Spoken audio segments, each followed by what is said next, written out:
2011 Chevy Aveo came in. Check engine lights blinking on. I scanned it and it says cylinder misfire, crankshaft sensor, exhaust crankshaft sensor, intake crankshaft sensor, and camshaft sensors, blah, blah, blah. I checked the spark plugs and we got some oil in there. This one's full. That one's got quite a bit in it. And that one too. I'm gonna try cleaning the oil out first. And then trying to run it again. I think the oil is shorting out the coil pack. This has got a coil pack in it. It's all connected, one piece. And I'm gonna check the resistance on the coils too to see if one of them might not be working properly. So that's where I'm gonna start at.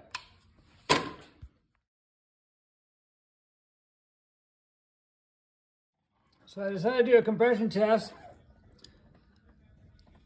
Number one cylinder is 200 PSI, that's great. Cylinder number two, 180. Cylinder number three, 200. Cylinder number four, 200. These are great readings. So it takes my mind off that the timing chain or timing belt didn't jump or anything like that. The timing must be still in, otherwise it wouldn't have this much compression. Just another warning, I just had a panic attack on number one cylinder. When I went to go undo this, it twisted. I didn't put it in very tight, but I went to go undo it and I couldn't get it undone. I had to stick needle nose pliers down in there to get it out. But don't tighten these up too much. Just put it in hand tight. You don't need to have it cranked in there. So be careful, because that could have been a major issue. I think this vehicle, I found a broken coil here. Hard to check one-handed.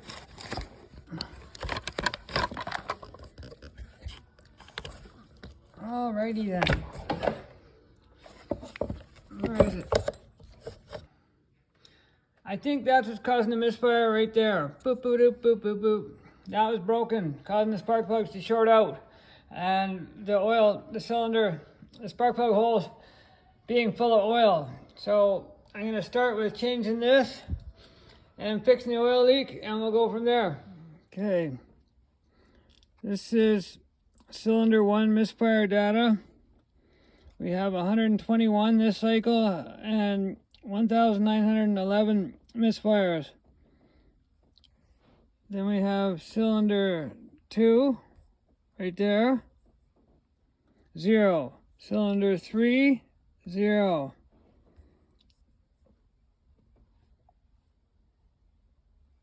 Cylinder 4, 0.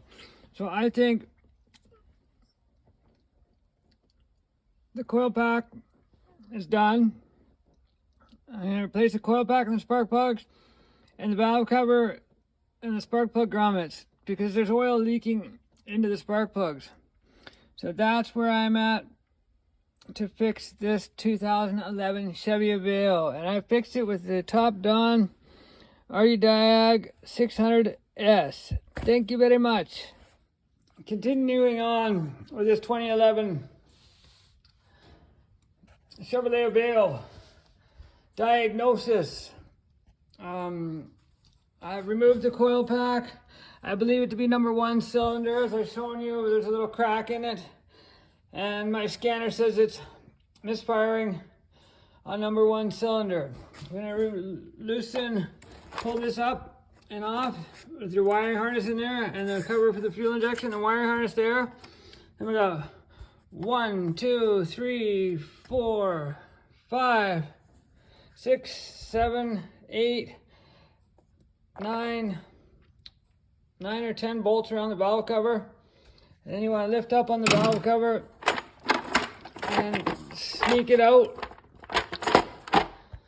And I will cut back in a minute once I get the valve cover off. Don't forget back here, there's a little clip for the PVC breather. Pop that off too. It's just a little wire clip here. Slide that way. and the hose will pop off. There's the valve cover coming out. And the bolts shouldn't fall out. I think they're stuck in there. It's a little bit dirty underneath there. I'm probably gonna clean this. Ooh, that's not good there. See the moisture? That's milky stuff. That's moisture in there. So we're gonna clean this up in the solvent tank. Probably wipe it down with some rags first. I don't want to messy up my solvent tank. And then we need to clean up this surface. And once we do that, I will get back and we're gonna put some sealant and the new gaskets on. See, these gaskets are crushed, and that's what's leaking right here. It was leaking into the spark plug holes, and that in turn shorted out and causing the misfire. Also, I believe, yeah. And here we got camshaft sensor, exhaust, and on this side, camshaft sensor intake. They threw a code for both those two, so we're gonna have to check that out and see what's going on. Hopefully, that's gonna be okay. There's another sensor here and another sensor there. So, hopefully, it was just throwing that code because of the shorting out of the misfire, but who knows? We'll soon see. I'm going to change the spark plugs too while we're at this part, and I'm going to clean out the spark plug holes. I did clean out all the oil where, you know, it was full of oil. I just stuck a rag over top and blew it out with air and cleaned that. So let's clean up all these surfaces and clean out the valve cover, and then we'll carry on with putting, we have brand new Velcro gaskets. Don't cheap out on the gaskets here. This gasket was $150. This was $300. This is $25. We're looking at $500 in parts here. It's all I could get on a Sunday for parts, but this is a vehicle that needs to be done for somebody in a hurry. And I didn't have time to bargain shop for parts. But anyway, don't cheap out on gaskets. And for the coil pack, you want a warranty for that anyway if you're spending $300 on it. So there we go. And Champion spark plugs. They're $25.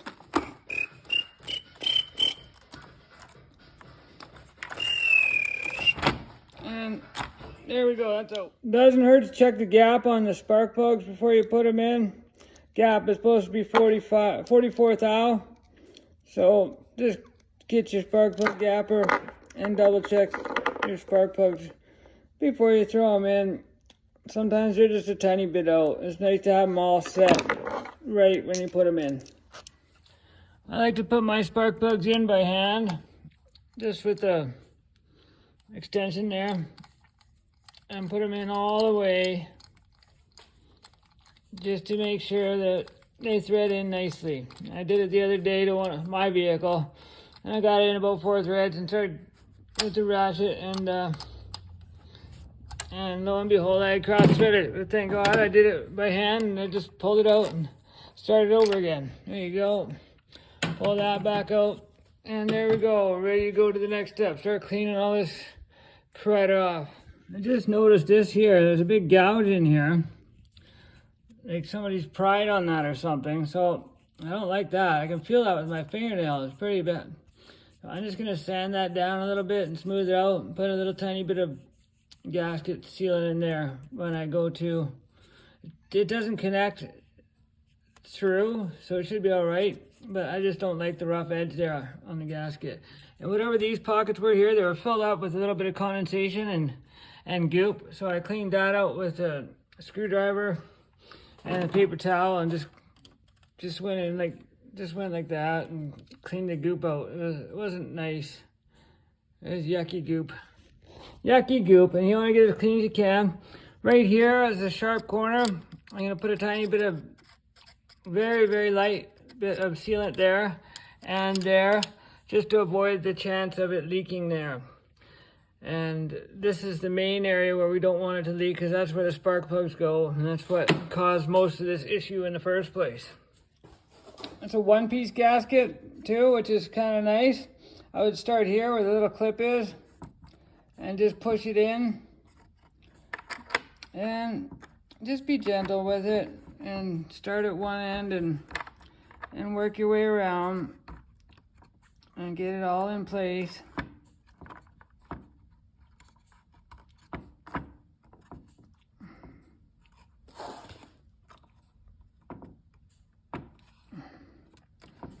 Okay, I'm going to do this with both hands so I do a good job of it. And I'll get back to you when I'm ready to stick it in. Okay, I got the valve cover back on. I snuck it underneath these wires here. Be very gentle with these wires here. They're a little bit crispy and there's no loom on them. And we got to make sure we get the PVC back on and slip it over top underneath the fuel injectors. I had to repair one of the fuel injector wires too. It wasn't getting a signal. I didn't mention that before. I forgot about that. It was off camera. There we go. That's back on. Slide that all the way on. Come on. And I hear a click.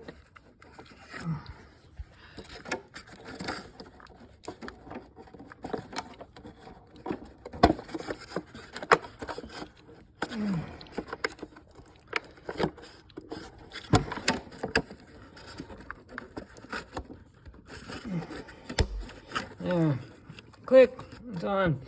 And we're going to torque this to bloop, bloop, bloop, bloop, bloop, bloop, bloop. I'm not sure. I got to look up the torque spec.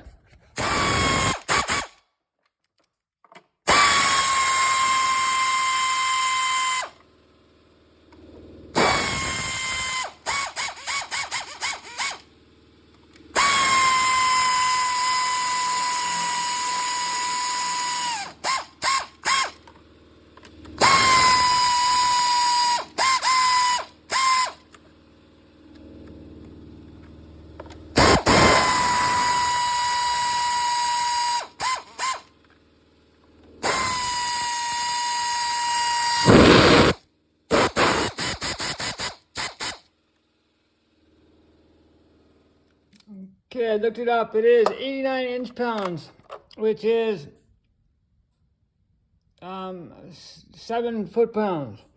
So it's 12 inch-pounds in a foot-pound. So that's about, I always grab it in the middle, just like a screwdriver, and I can do about 5 pounds with that. So just 5 pounds, and then, and I always start, just like anything that's important with the head sequence, like a tightening sequence, you always start in the middle and work your way out and crisscross.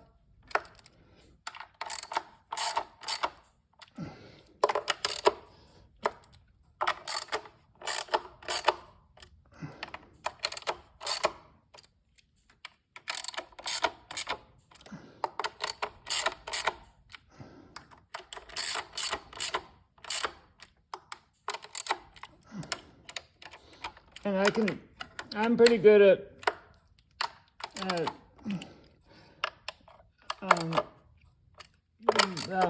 doing them very similar torque, each one. There we go.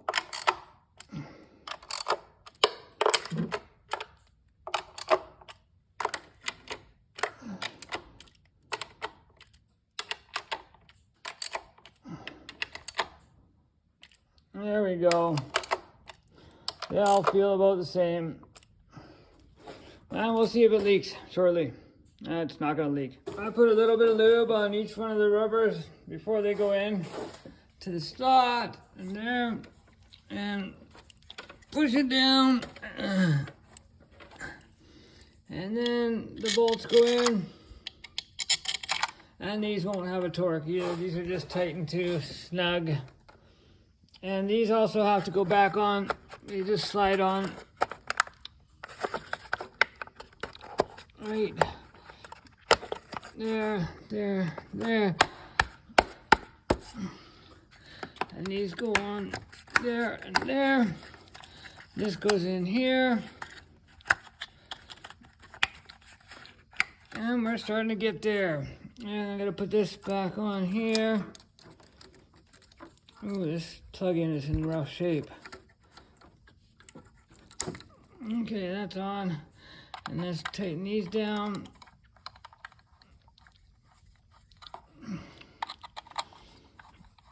Okay, and I'll get inside for a test. Hearing codes. Clear. Yes.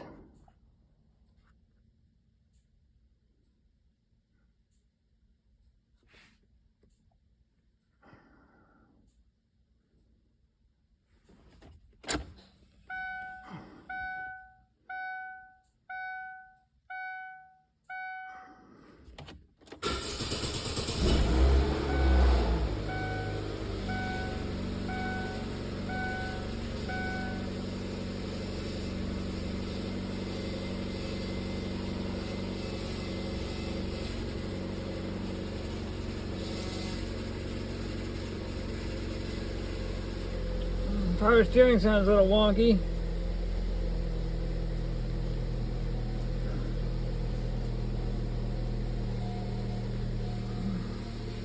Automatic.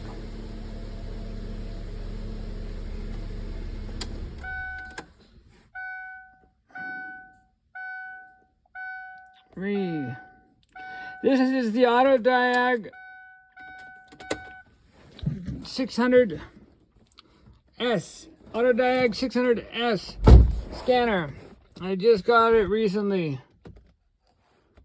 Confirm that. And it works great. It is automatic. I don't know what difference this makes, if it's a 4-door sedan or a 4-door hatchback liftback, but it is. And confirm. Auto scan.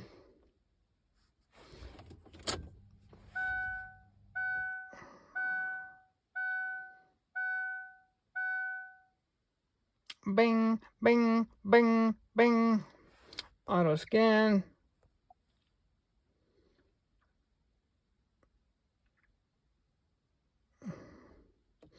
The TCM control.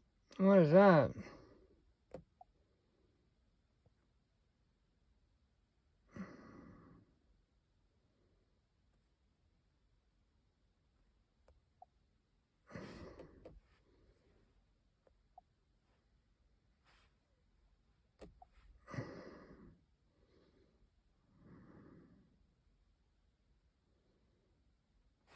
Clear.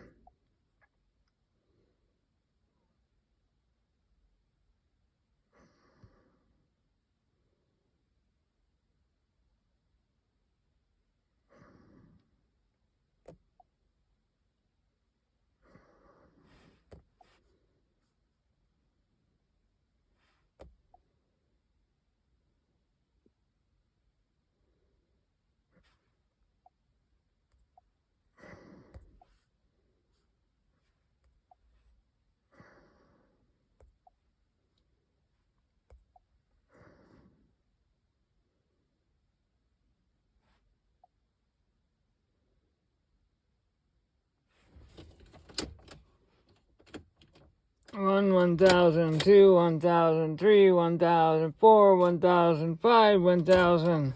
Confirm.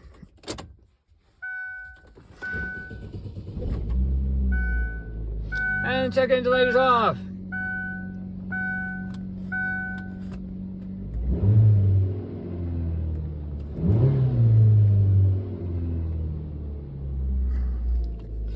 And I think it's time to go for a test drive.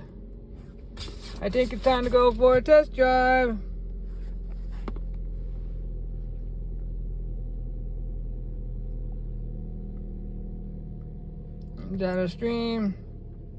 Engine.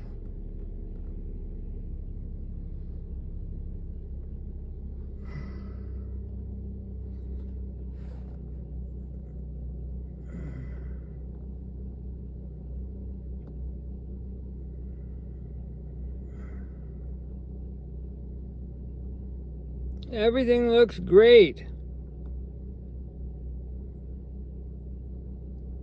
Fuel pump relay. AC, vehicle speed sensors. Warm up.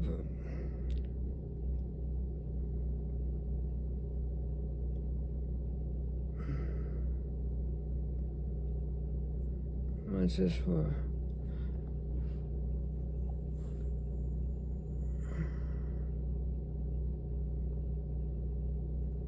Barometric pressure, loop stats, injector, map sensor, throttle position.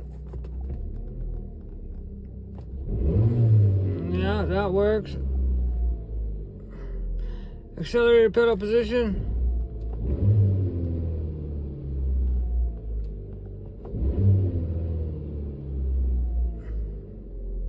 Mass airflow sensor, cold startup, yes. Ambient air temperature.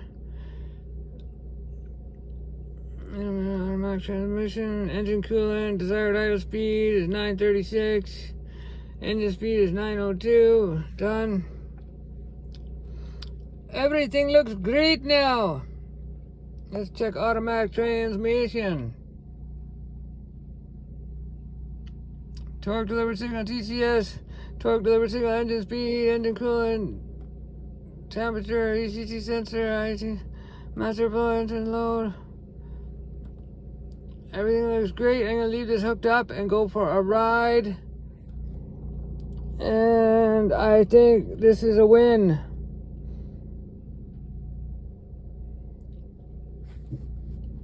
I think everything's fixed. Okay, join me on the test drive. Okay, I took it for a good test drive for 20 minutes or so. No leaks in the spark plug cylinders, good sign. I think we got it, double checked everything. I'm gonna put it back together, and I took it up to the car wash and ran it through too. It's on my test drive route, and it's always nice to hand somebody back their car all nice and clean. I'm gonna wipe this down too underneath here. But it cost me about $4 or $5 to wash it by hand, and then I come back and I dry it off. So there we go, all said and done. $500 in parts and a bunch of hours in labor, and we'll see where that goes. Have a good day, everybody. 2011 Chevrolet Aveo, no problem. Can't fix it, Jimi-rig-it. Okay, I always double check everything before it leaves, and this is horrifying. I just checked the coolant reservoir, and it's filled with oil. I'm hoping somebody made a mistake and put oil in there by accident. I'm gonna take it off, the reservoir off, dump it out, and clean it. But there's no way there should be that much oil in there. It would explain why there was milky oil in the valve cover. Holy crap, the cooling system should probably be drained and flushed, etc. Anyways, that'll be the next video. That's why you always double check all coolant and fluid levels before something leaves, because even though that's not my fault, that's horrifying that there's shit in there. There's the inside of the radiator cap. It's all milky, and that's what the oil cap looked like, and that's what it looked like underneath the valve cover too.